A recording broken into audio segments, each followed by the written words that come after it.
First பார்த்தீங்கன்னா வந்து system info. So ஒரு லினக்ஸ் இன்ஜினியர் என்ன பண்ணுவோன்னா, ஒரு நெட்வொர்க் இன்ஜினியர் லினக்ஸ் இன்ஜினியராக வந்து ஒரு கம்பெனி இன்ஃபர்மேஷன் பேக் இருக்காங்க. ஸோ ஒரு கம்பெனி இன்ஃபர்மேஷன் கிடையாது, ஒரு கம்ப்யூட்டரோட இன்ஃபர்மேஷன் எக்ஸ்ட்ராக்ட் பண்ணுற கமாண்ட்ஸ் வந்து ரொம்ப ரொம்ப இம்பார்ட்டண்ட்டுங்க.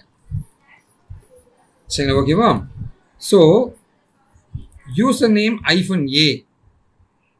அப்படின்னா, யூநேம் -a அப்படின்னா வந்து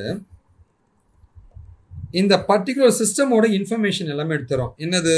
ஃபார் எக்ஸாம்பிள் இது வந்து டெல்லு 4370 அப்படின்ற மாடலு ஓகேவா, 16 GB ரேமு ஓகேவா, 16 GB ரேமு ஓகேவா. ஸோ இந்த மாதிரி பார்த்தீங்கன்னா வந்து இந்த சிஸ்டமோட இன்ஃபர்மேஷன்ஸ் எல்லாமே எடுத்துருங்க. ஹார்ட் டிஸ்க் வந்து 256 GB ஹார்ட் டிஸ்க்கு, இந்த மாதிரி இன்ஃபர்மேஷன்ஸாக எடுத்துருங்க. அதுக்கான கமாண்ட் தான் வந்து யூநேம் -a அப்படின்ற கமாண்டுங்க.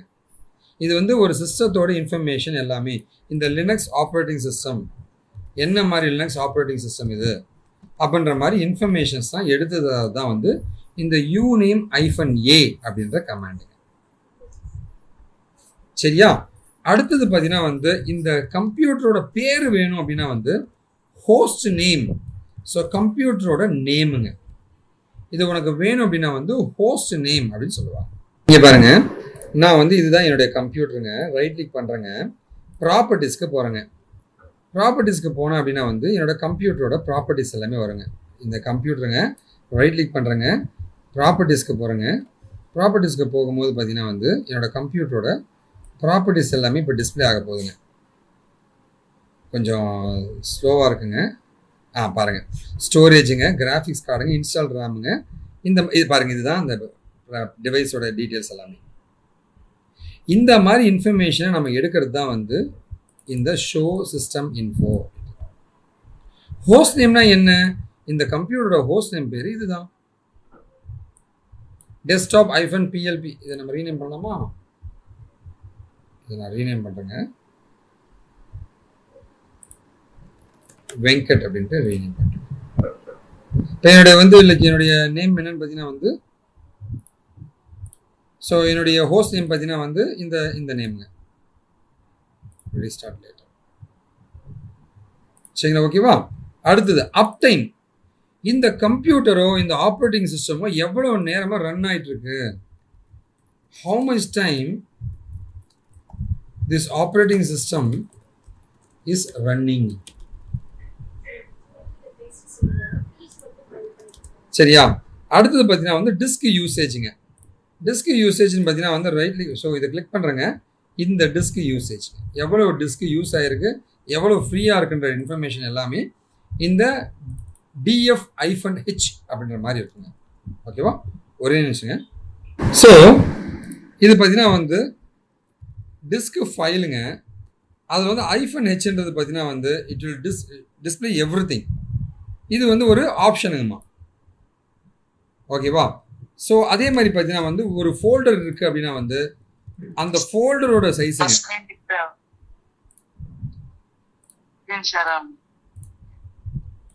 ஸ்க்ரீன் தெரியுதுங்களா எல்லாருக்கும்?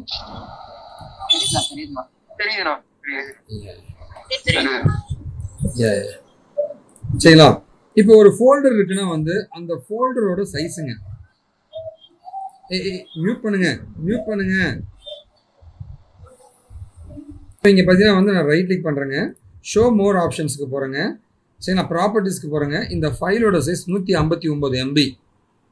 இதை வந்து கமாண்ட் ப்ராம்ப்ட்னா என்ன அண்ணா பாருங்க, cmd.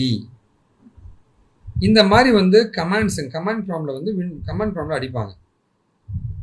சரி, இந்த மாதிரி என்விரான்மெண்ட்ல போய் அடிப்பாங்க. ஏன் அண்ணா இந்த கமாண்ட் ப்ராம்ப்ட் நான் ஏன்னா நல்லா சூப்பராக வந்து இதை ரைட் கிளிக் பண்ணியே வந்துச்சு, நான் எதுக்கு அந்த கமாண்ட் ப்ராம்ப்ட் அடிக்கணும்? உங்கள் கேள்வி இதுதாங்க. அதாவது நம்மளோட பெரிய சேலஞ்ச் எங்கே இருக்கும்னு கேட்டிங்கன்னா வந்து இதுதான் என்னுடைய விண்டோஸ் கம்ப்யூட்டருங்க. இந்த கம்ப்யூட்டர்லேருந்து லினக்ஸ் ஓஎஸை கனெக்ட் பண்ணி லினக்ஸில் இருக்கிற ரெக்கார்டிங்ன்ற ஃபோல்டருக்குள்ளே போய் நம்ம ஒரு ஃபைலை போடணும். அப்படின்னும் போது இந்த ஓஎஸ் வேற. ஸோ எதுக்கு அண்ணா நம்மளுடைய பெரிய சேலஞ்ச் எங்கே தெரியுங்களா இருக்குது அண்ணா? எதுக்குன்னா இந்த கமாண்டு முதல்ல அதை சொல்லுங்கண்ணா, அதுக்கப்புறம் எல்லா கதையும் பேசுங்கன்னா நீங்கள் கேட்கலாம். இந்த கமாண்ட் எதுக்குன்னு கேட்டிங்கன்னா வந்து நான் வந்து ஒரு கம்ப்யூட்டர் வச்சுருக்கேன். நான் ஒரு கம்ப்யூட்டர் இங்கே வச்சுருக்கேன். இது வந்து ஒரு விண்டோஸ் ஓஎஸ் கம்ப்யூட்டருங்க. இது வந்து ஒரு விண்டோஸ் ஓஎஸ் கம்ப்யூட்டருங்க. ஆனால் இங்கே இருக்கிற இன்னொரு கம்ப்யூட்டர் பார்த்தீங்கன்னா வந்து இது லினக்ஸ் ஓஎஸ் கம்ப்யூட்டர். புரியுங்களா? ஓகேவா? ஸோ இங்கே வந்து விண்டோஸாக இருக்குன்னு வச்சுங்களேன். இது வந்து விண்டோஸாக இருந்துச்சு அப்படின்னா வந்து இங்கேருந்து இங்கே ஒரு ஃபைல்ஸை நீங்கள் கொண்டு போய் போடுறது ரொம்ப ஈஸிங்க. நீங்கள் அழகாக எடுத்துகிட்டு போய் போட்டுடலாம். புரியுதுங்களா? ஓகேவா? ஏன்னா இவனும் அவனும் ஒரே மக்கள். இவனும் அவனும் ஒரே மக்கள். பாருங்கள், இது மனுஷன், இதுவும் மனுஷன். இது ஒரு நாய்க்குட்டியாக இருக்குன்னு வச்சுக்கேன். நாய்க்குட்டிக்கு நீ பேசுறதுலாம் எப்படி புரியும்? ஓரளவு தானே புரியும். இப்போ ஓரளவு தானே புரியும். அங்கே தான் உங்களுக்கு சேலஞ்சே இருக்குங்க. புரியுதுங்களா? சரிங்களா? ஸோ அந்த இடத்துல தான் வந்து இந்த கமாண்ட் ப்ராம்ப்ட்ன்ற ஒரு விஷயமே வருதுங்க. ஓகேவா? கமாண்ட் ப்ராம்ப்ட் அப்படின்னு பார்த்தீங்கன்னா வந்து இப்போ இவனும் இருக்கான்னு வச்சுங்களேன். அவனுடைய ஃபோல்டரை நீ இங்கேருந்து பார்க்குறது அந்த மாதிரி ஈஸியாக பார்த்துடலாம். ஓகேவா? ஸோ அவனுடைய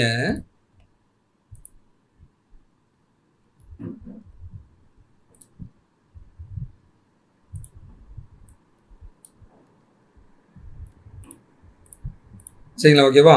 அவனுடைய ஃபோல்டர் இதுதான். அவனுடைய டிரைவ் ஃபோல்டர் இதுதான். அவன் டிரைவை நீ அழகாக நீ ஆக்சஸ் பண்ணிக்கலாம். எப்படி? ரெண்டும் ஒன்றே தான். ஆனால் இங்கே அப்படி இருக்காதுங்க. இங்கே எப்படி இருக்குன்னு கேட்டிங்கன்னா வந்து இவன் ஃபோல்டர் வேற. அப்போது இவன் ஃபோல்டரை நீங்கள் ஆக்சஸ் பண்ணோன்னா வந்து இவனை வந்து டைரெக்டாக ஆக்சஸ் பண்ண விட மாட்டான். அப்போ பார்த்தீங்கன்னா வந்து அந்த இடத்துல தான் நம்ம தெய்வம் வேலை செய்யும். அது பேர் தான் வந்து தே கால் இட் அஸ் கமாண்ட். இந்த கமாண்ட் ப்ராம்ப்ட்னு ஒன்று வரும். ஒரு கருப்பு கலர் விண்டோ வரும்.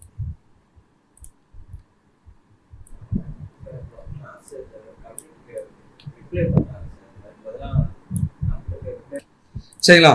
ஸோ இந்த இடத்துல தான் வந்து நமக்கு இந்த கமாண்ட் ப்ராம்ப்டே உள்ளே வருதுங்க. ஓகேவா? கமாண்ட் ப்ராம்ப்ட் மூலமாக தான் வந்து இந்த கம்யூனிகேஷனை வெவ்வேறு ஆப்ரேட்டிங் சிஸ்டம்குள்ளே பண்ண முடியும். அந்த கமாண்ட்ஸ் தான் உங்களுக்கு நான் சொல்லி கொடுத்துட்ருக்கேன். சரிங்களா? ஓகேவா? சரி, இந்த கமாண்ட் ப்ராம்ப்ட்னா என்னன்னு உங்களுக்கு புரிஞ்சிடுச்சிங்க. கமாண்டு பண்ணுறாங்க ஒரு ப்ராம்ப்ட் மூலமாக. ஒரு கமாண்டு கொடுக்க போகிறேன் ஒரு ப்ராம்ப்ட் மூலமாக. சரிங்களா? ஓகேவா? சரி, அடுத்தது பார்த்தீங்கன்னா வந்து நம்ம தெரிஞ்சுக்க வேண்டியது என்னென்னா வந்து இந்த இதுலேயே பார்த்தீங்கன்னா இந்த கமாண்ட் ப்ராம்ப்டே வந்து இல்லை இருக்கட்டும், மல்டிபிள் லைன்ஸுங்க ஆஃப் கமாண்ட்ஸுங்க மல்டிபிள் லைன்ஸ் ஆஃப் கமாண்ட்ஸுங்க எக்ஸிக்யூட் அட் எ ஷாட். அது பேர் தான் வந்து பேஷ் ஸ்கிரிப்டிங்னு சொல்லுவாங்க. இந்த பேஷ் ஸ்கிரிப்டிங் மூலமாக தான் வந்து வைரஸை கொண்டு போய் இன்ஜெக்ட் பண்ணுவாங்க. ஒன்றுமே இல்லை, அதை கிளிக் பண்ணால் டப்புன்னு எக்ஸிக்யூட் ஆகி முடிச்சுடும். ஒரு ஃபைல் மாதிரி தருவாங்க, அதை கிளிக் பண்ண உடனே டப்புன்ட்டு வந்து உன்னுடைய ஃபைல்ஸில் போய் இதெல்லாம் பண்ணி விட்ரும். அதுதான் பேஷ் ஸ்கிரிப்டிங் சொல்லுவாங்க. இது ரொம்ப இம்பார்ட்டண்ட்டுங்க. ஸோ நாங்கள் என்ன பண்ணோன்னா வந்து விண்டோஸில் வந்து நம்ம எக்ஸிக்யூட் பண்ணிட்டு ஒரு 10 லினக்ஸ் மிஷினில் போய் எக்ஸிக்யூட் பண்ணால் அந்த ஃபைலை கொண்டு போய் போட்டு விட்டால் போகிறோம், டப்புன்னு எக்ஸிக்யூட் ஆகிடும். அந்த கான்செப்ட் பேர் தான் பேஷ் ஸ்கிரிப்டிங்னு சொல்லுவாங்க. ஸோ இந்த செஷனோட லினக்ஸோட எண்டில் வந்து பேஷ் ஸ்கிரிப்டிங் நான் உங்களுக்கு சொல்லிக் கொடுப்பேன். சரிங்களா? ஸோ அதுக்காக தான் இந்த கமாண்ட்ஸ்லாம் வந்துச்சுங்க. இந்த கமாண்ட்லாம் அதுக்காக வந்தது தாங்க. சரிங்களா? ஓகேவா? ஸோ இது பார்த்தீங்கன்னா வந்து ஒரு ஃபோல்டரோட சைஸை வந்து கொடுக்கறதுக்கு DU-SH அப்படின்னு சொல்கிறாங்க. இது டிஸ்க் ஃபைலு, இது டேட்டா யூசேஜுங்க. அண்ட் ஃப்ரீ -Hனா வந்து மெமரி ரேம் வந்து எவ்வளோ யூஸ் ஆயிருக்கு, ஹவு மச் ரேம் யூஸ், எவ்வளோ ரேம் வந்து யூஸ் இல்லாமல் இருக்குது. ஓகேவா? இந்த மாதிரி கமாண்ட்ஸ் மூலமா தான் வந்து சிஸ்டத்தோட இன்ஃபர்மேஷன் எல்லாமே எடுப்பாங்க. இதுதான் வந்து சிஸ்டம் இன்ஃபோ கமாண்ட்னு சொல்லுவாங்க. சரிங்களா?